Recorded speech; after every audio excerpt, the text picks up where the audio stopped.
Como les estaba anunciando en esta clase, lo que se refiere específicamente es la temática que tiene que ver con el recuento, un análisis nuevamente sobre los temas que hemos venido nosotros revisando.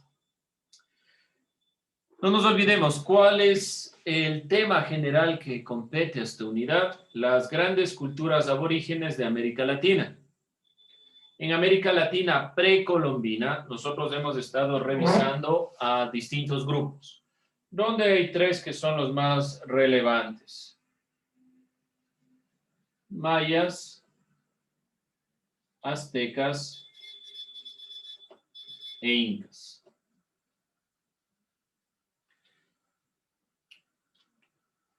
Dentro de esta consideración, las tres civilizaciones más importantes aquí enunciadas alcanzaron diversos conocimientos: una concepción circular del tiempo, una noción del cero, las diferentes consideraciones empleadas en la medicina. Vamos a ir sintetizando estas perspectivas a través de preguntas. Si usted tiene en cuenta estas preguntas que vamos a revisar aquí en clase, será más que suficiente para tener en cuenta lo que se refiere a nuestra evaluación. Dentro de las producciones intelectuales significativas de los mayas, aztecas e incas, debemos puntualizar que el contexto específico en el que se desarrollan estas civilizaciones es un contexto cultural, económico y político.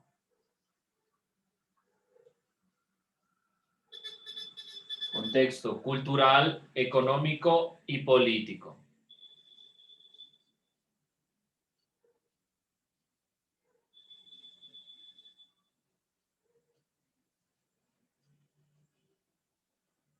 Ese es el contexto en el cual están relacionándose todas y cada una de estas civilizaciones.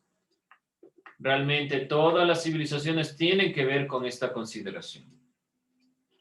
Tomando en cuenta esta perspectiva, vamos a plantearnos algunos elementos de la producción intelectual.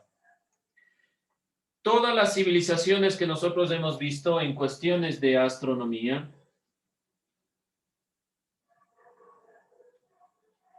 tenían su perspectiva, su visión en cuanto a dos astros que son los más relevantes. ¿Qué astros eran los más significativos para la astronomía de estas tres civilizaciones? ¿Cuáles serán los astros más importantes? El Sol y la Luna. El Sol y la Luna. Sol y Luna. Esto, evidentemente, ya no por un conocimiento muy específico, no tenemos que llegar más allá, sino simplemente de lo que hemos visto. Templo del Sol, Templo de la Luna, Puerta del Sol, todos estos elementos están relacionados en astronomía con estos dos astros, no olvidarse. Dentro de esta consideración debemos puntualizar que tanto para mayas, aztecas e incas, su civilización era principalmente centrada o fundamentada en la religión, y la astronomía no era desligada o no estaba desligada a esta perspectiva. Otro elemento que vimos nosotros es el calendario. Había dentro de la preocupación astronómica una preocupación sobre el calendario. ¿Por qué razón? Porque les permitió tener un control específico de la agricultura. Dentro del calendario maya, ¿cuántos días tenía este calendario? ¿Alguien recuerda cuántos días contenía el calendario maya?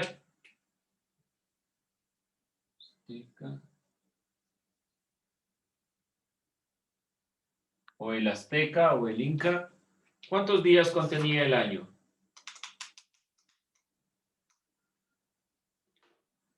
¿No? ¿Se acuerdan? Días que contenía estos calendarios. El del azteca era muy particular, sobre todo porque tenían una visión no decimal, sino vigesimal de la realidad, y entonces también estaba muy relacionado con esta perspectiva. Bueno, por si no recuerdan, el calendario maya contaba de 260 días, el azteca contaba de 365 días y el inca de 360. Los mayas con 20 meses, los aztecas con 18 y los incas con 12 como el nuestro. No se olviden estos elementos para tomar en consideración algo que puede ir complementando también nuestras perspectivas. Hemos visto y realmente nosotros hicimos una introducción a esta perspectiva de las producciones intelectuales. Pero los elementos que aquí están retratándose serán los que seguramente aparezcan dentro de nuestro análisis. Posteriormente, estuvimos evaluando las formas de vida y organización social, ya tratando a cada uno de estos grupos independientemente de los demás, tratando de entender a mayas, aztecas e incas. La clase social más alta, ¿cómo estaba determinadas las clases sociales dentro de los mayas? Dentro de la civilización maya. ¿Cómo determinamos la clase social más alta?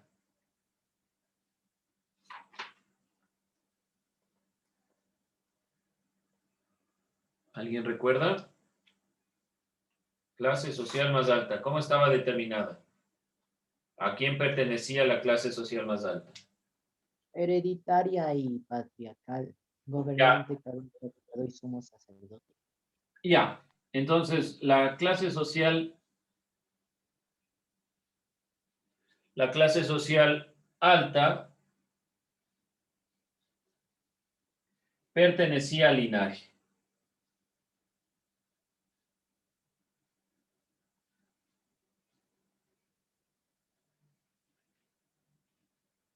Y obviamente, como pertenecía al linaje, era hereditaria.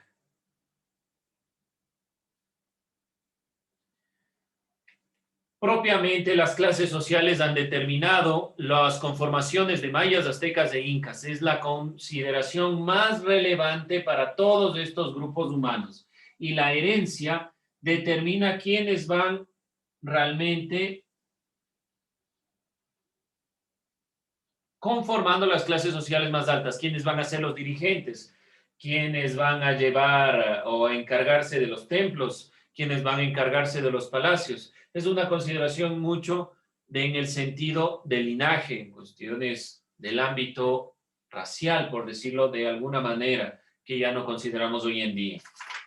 Dentro de la consideración maya, debemos nosotros puntualizar algunos elementos que hemos visto en el video sobre todo, pero este es con el que nos vamos a quedar principalmente. En cuanto a los mayas, en cuanto a los aztecas, ayúdeme, Byron. Al interior de la sociedad azteca, esta sociedad estaba dividida por la consideración de su nacimiento en dos. ¿Cuáles eran estos dos estatus de la sociedad? ¿Cómo se llamaban estos dos grupos sociales?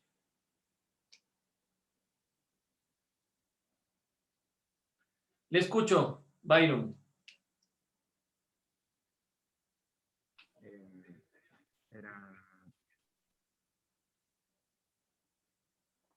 Era ¿cómo se llama? ¿Cómo se llama? Calpulis, creo que dice. ¿Cómo? Calpulis. Ya, díganoslo en castellano, para no decirlo en su idioma. Los comerciantes y Los comerciantes, no. ¿Cuáles eran estas dos clases que eran libres y poseían estatus de ciudadanos? Había dos clases que poseían el estatus de libertad y de ciudadanos, que estaban determinados por su condición de nacimiento. ¿Alguien? La nobleza y los comunes. La nobleza y los comunes. Gracias. Nobleza y comunes. No importa en el lenguaje sean el nombre que sean, pero esto es lo importante que determinemos. ¿Y por qué eran importantes la nobleza y los comunes? Porque los dos eran libres y tenían el estatus de ciudadanos. Simplemente determinaban la posesión o no, la diferencia entre unos y otros. Pero realmente los dos eran libres y también eran ciudadanos o tenían el estatus de ciudadanos. Miren que estoy haciendo un recuento rápido hemos visto muchos más elementos, pero estos son los más importantes. Entonces, en los mayas, la clase social alta pertenecía al linaje, era hereditaria. En los aztecas había un grupo que por su condición de nacimiento, por haber nacido dentro del lugar, eran libres y tenían el estatus de ciudadanos y se llamaban la nobleza y los comunes. Estos dos grupos dentro de la parte de Mesoamérica. Ahora, en cuanto a los incas, a la civilización inca, debemos partir del territorio extenso que tenían para comprender la división social. Tenían varios estatus, donde el inca era la cabeza máxima del imperio. ¿De qué imperio? ¿Cómo se llamaba este imperio? Todo el territorio del cual eran gobernantes los incas. ¿Cómo se llamaba el territorio? Pablo. ¿Cómo se llamaba el territorio en el cual designaron el imperio de la civilización inca, de todos los incas?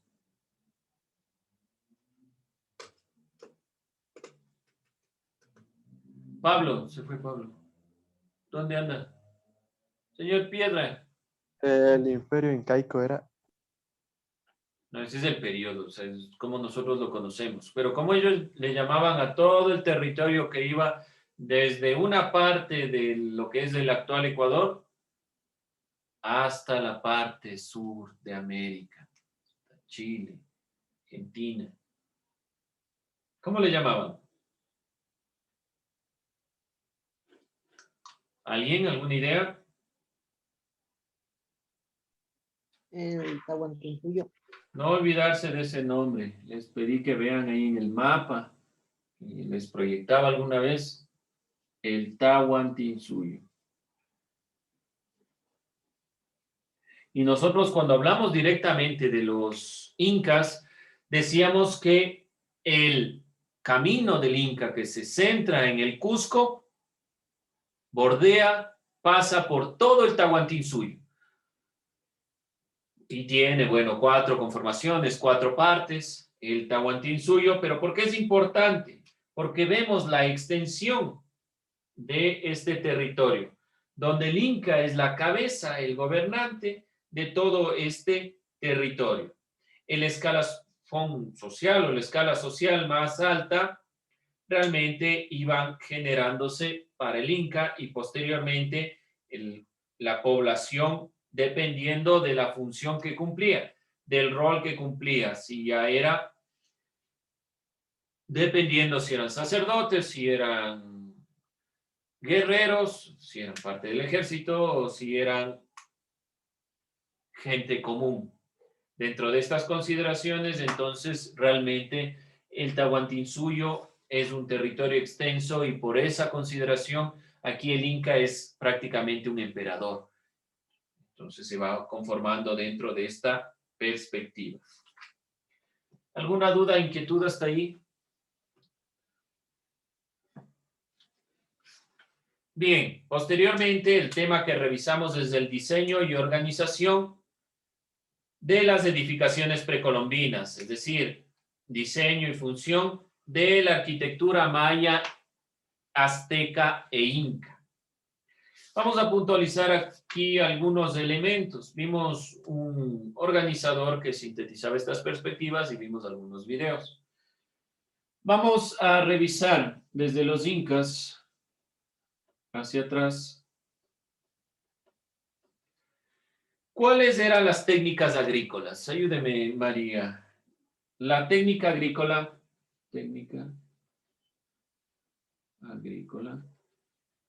¿Qué utilizaron los incas? ¿Cómo se llamaba?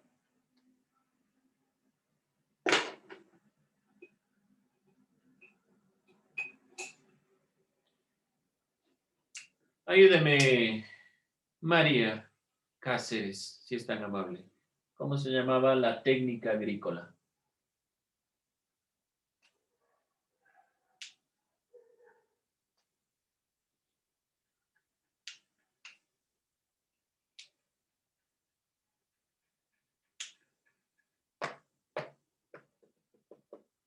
¿No? ¿Alguien más? ¿Cuáles eran las técnicas agrícolas que vimos? ¿Cómo se llamaba la de los incas? Las terrazas. Una de las terrazas. ¿Qué más? Terrazas. ¿Qué más? Terrazas.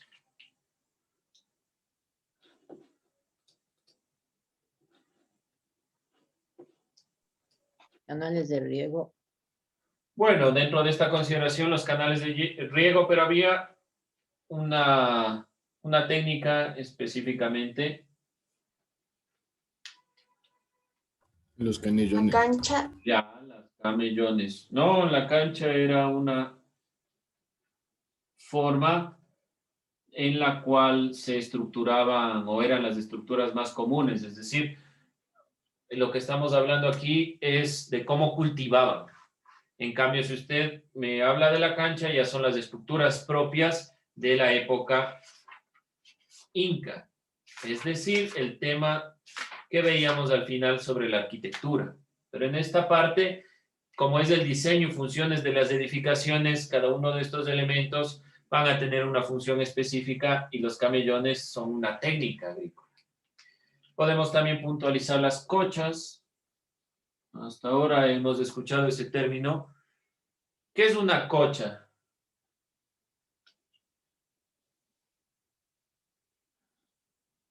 Deben haber escuchado cocha.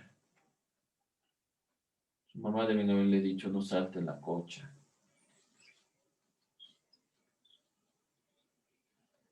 Bueno, si no conocen.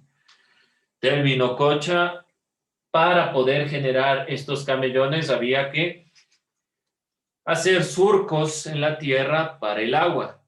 Esos surcos donde se encuentra el agua son las cochas. Entonces también es parte de la técnica agrícola que permite los camellones. En cuanto a los aztecas, ¿cuál era la técnica agrícola? ¿Cómo se llamaba? Para los aztecas, las chinampas. Y para los mayas, nosotros no directamente no le nombramos esta perspectiva, pero es importante que la tengan en cuenta. Recordemos cómo era el diseño de los mayas. Los mayas se organizaban dependiendo de la geografía. Es decir, que como es mayormente selvático, no destruían el bosque, sino que se conformaban alrededor. ¿Cómo cultivaban ahí? Si estaban alrededor del bosque. ¿Cómo creen que cultivaban? Como ustedes pueden ver en las imágenes y deben haber visto en algunas películas, series, videojuegos, es bien complicada la geografía donde estaban asentados los mayas, que es principalmente Guatemala, porque es mayormente selvático. Ahora, ¿cómo cultivaban dentro de ese territorio? Si todo está lleno de árboles y ellos se conformaron alrededor de estos lugares, ¿cómo creen ustedes que cultivaban? Ideas, opiniones antes de que se nos vaya la hora. ¿Cómo cultivarían los mayas? Yo algo les dije, simplemente no les puntualicé el nombre, pero les dije cómo era la idea que tenían los mayas para cultivar.